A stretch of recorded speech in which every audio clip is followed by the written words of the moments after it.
Assalamualaikum warahmatullahi wabarakatuh. Saya, Angelita Agustini, akan menjelaskan hasil tugas mata kuliah pengantar ilmu administrasi publik.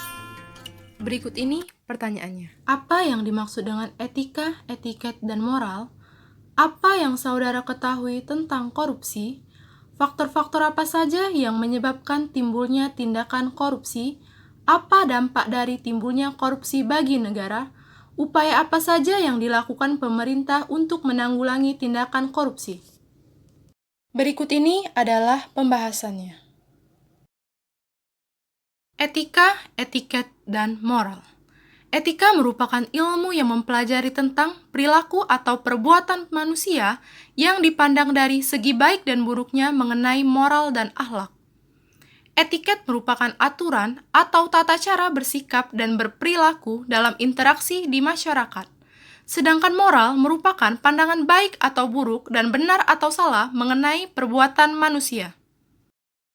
Korupsi dan faktor yang menyebabkan korupsi. Adapun korupsi merupakan perbuatan melawan hukum yang dilakukan dengan maksud memperkaya diri sendiri, yang dapat merugikan negara dan hak orang lain. Berikut faktor-faktor yang menyebabkan korupsi. Faktor internal atau faktor dari dalam, yaitu sifat tamak dari diri seseorang yang seakan selalu merasa tidak cukup, serta gaya hidup yang konsumtif di mana dia akan terus berusaha untuk memenuhi kebutuhannya. Selanjutnya, faktor eksternal atau faktor dari luar, yaitu faktor politik. Hal ini dilihat ketika terjadi instabilitas politik, kepentingan politis para pemegang kekuasaan, bahkan ketika meraih kekuasaan dan mempertahankan kekuasaan. Yang kedua, faktor hukum. Hal ini bisa dilihat dari aspek undang-undang dan sisi lain lemahnya penegakan hukum. Yang ketiga, faktor ekonomi. Hal ini karena pendapatan atau gaji yang tidak mencukupi kebutuhan. Selanjutnya, faktor organisasi. Hal ini bisa dilihat dari terbukanya peluang atau kesempatan terjadinya korupsi dalam suatu organisasi. Selanjutnya, dampak korupsi bagi negara dan upaya pemerintah menanggulangi tindakan korupsi.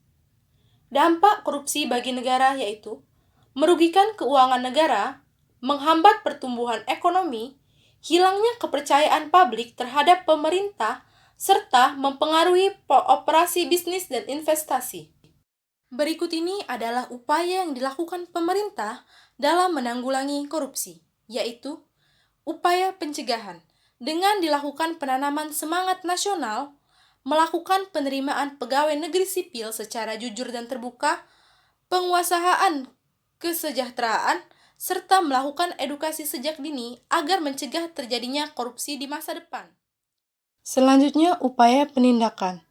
Pelaksanaan upaya penindakan korupsi, pemerintah dibantu oleh KPK atau yang dikenal dengan Komisi Pemberantas Korupsi. Selanjutnya adalah, apa saja sih peran sebagai mahasiswa? Berikut ini adalah 5 peran sebagai mahasiswa, yaitu yang pertama, mahasiswa sebagai iron stock. Yang kedua, mahasiswa sebagai agent of change. Yang ketiga, mahasiswa sebagai guardian of value. Yang keempat, mahasiswa sebagai moral force. Yang kelima, mahasiswa sebagai social control. Mahasiswa sebagai iron stock. Mahasiswa sebagai iron stock dituntut memiliki kepribadian yang baik, akhlak yang terpuji sebagai generasi muda bangsa yang akan melanjutkan kepemimpinan Indonesia.